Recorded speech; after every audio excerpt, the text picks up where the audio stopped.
Good evening, everyone. This is your evening news recap. I hope all of you guys had a wonderful day. My day was all right. Um, my bad for no episode yesterday. Once again, been a busy week. Had a lot going on. In my personal life as getting ready to graduate high school, and there's always just a few more things going on in lives. But yeah, my apologies. With that being said, though, we have a lot of news to cover today. We have a Trump administration segment, a segment on the war between India and Pakistan, and we have the other news segment as always. The Trump administration segment is our largest segment today, per usual, with three topics, as the administration seems to be busy today. But with that being said, we got a lot to talk about, so let's get started. For the Trump administration segment today, we have Trump plans to give white South Africans resident refugee status in the United States. The DHS wants to arrest Democratic members of Congress.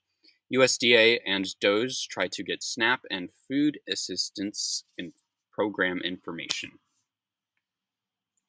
Trump plans to give white South African residents refugee status. The Trump administration is set to start resettling groups of white South Africans in the U.S. next week. The move follows Trump's criticism of South Africa's land exploration law, which he says will enable the government of South Africa to cede ethnic minority Afrikaners' agricultural property without compensation. The plan was first reported by the news website The Lever, citing a memo from April 30th saying that the arrivals were expected within 30 days. According to The Lever's report, the first Ukrainers are set to arrive any day now, and an emergency aid money will be lined up to fund the refugees. The memo was signed by RFK Jr. and refugee resettlement chief Andrew Gradson. It plans to resettle up to 1,000 Afrikaners this year. As known, Elon Musk is from South Africa and he has previously made claims that the country is very racist towards white farmers. This is definitely a change from the anti-immigration policies of this administration, but I'm not surprised because they're just bringing in white people. So it probably doesn't matter too much to them. Crazy how much racism plays a role in absolutely everything in this country, isn't it? Because it doesn't matter when white people come into the country, but it does matter when colored people come into the country, because that's such an important thing to decide. Because the pigment of someone's skin is such an important thing to rich racist old men and rich racist white men.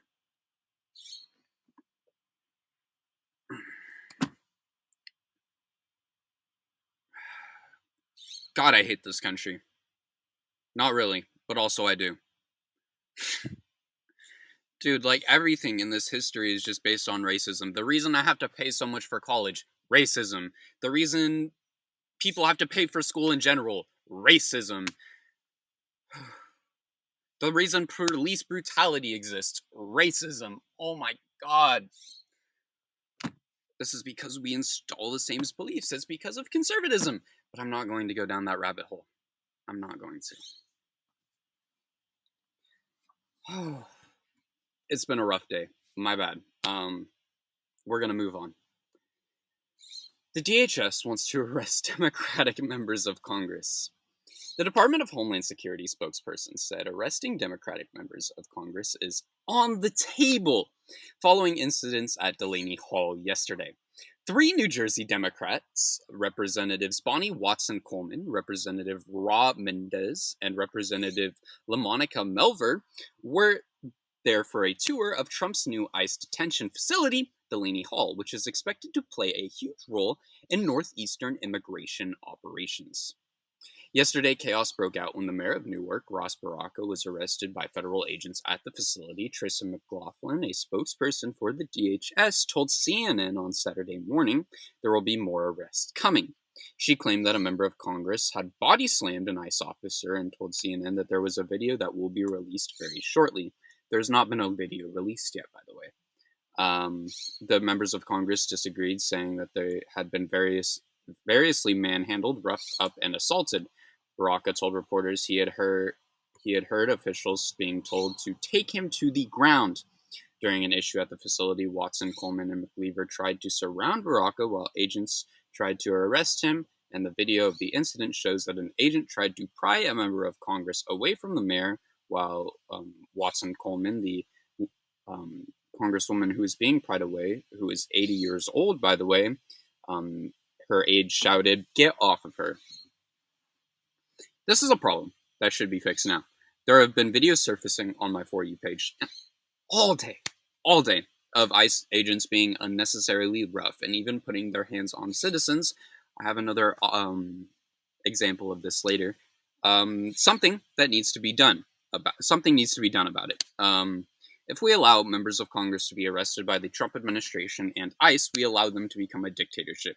This has already gone too far. Lawmakers need to do more, and this is becoming an issue and will become worse of an issue if they don't.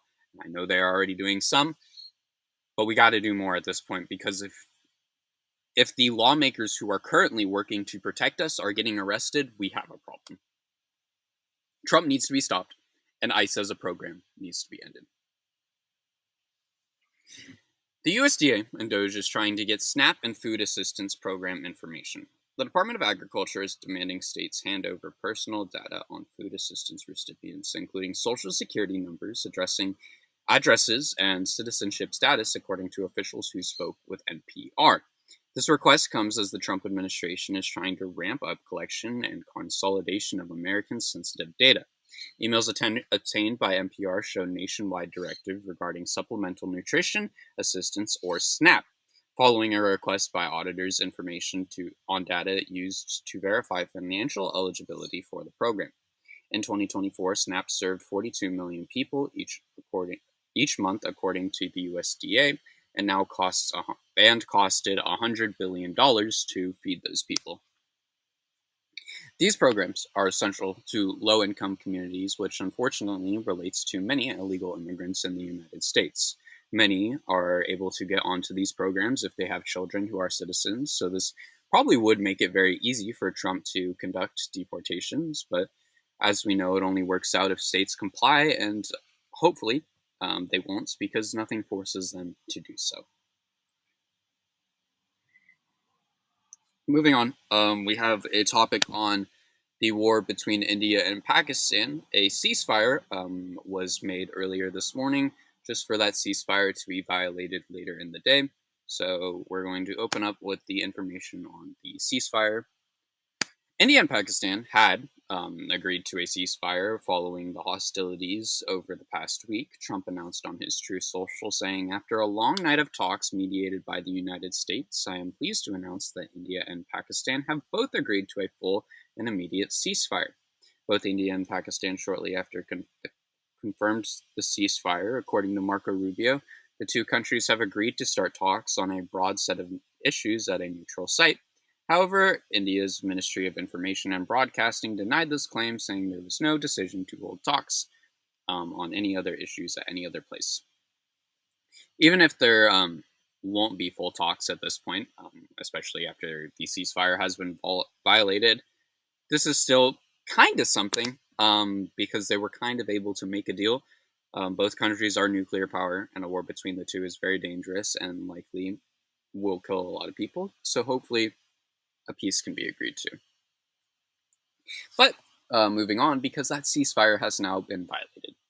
After the announcement of the ceasefire by Trump, India and Pakistan have both accused each other of violations to their ceasefire after only hours of having an agreement. According to India's Foreign Secretary Vimran Misri, after sounds of explosions in India-administered Kashmir, he said there had been repeated violations of understanding.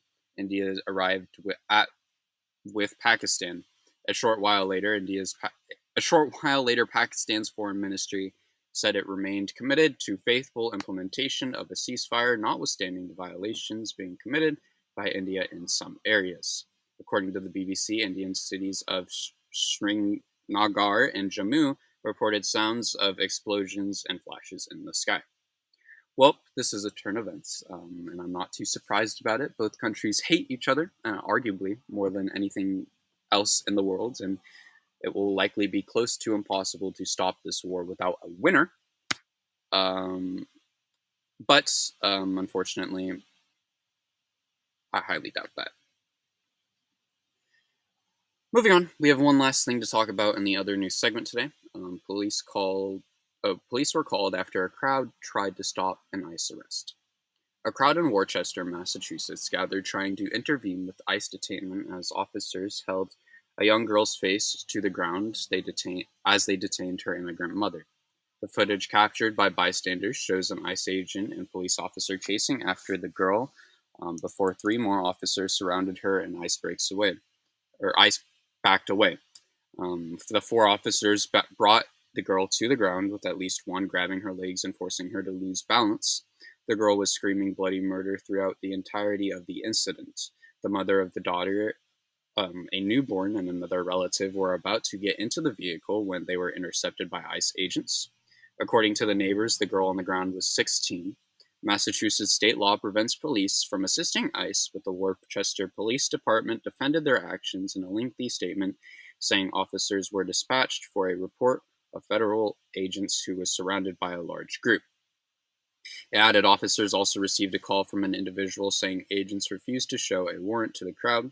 According to the police, the 16-year-old girl was charged with reckless endangerment of a child, disturbing the peace, disorderly conduct, and resisting arrest.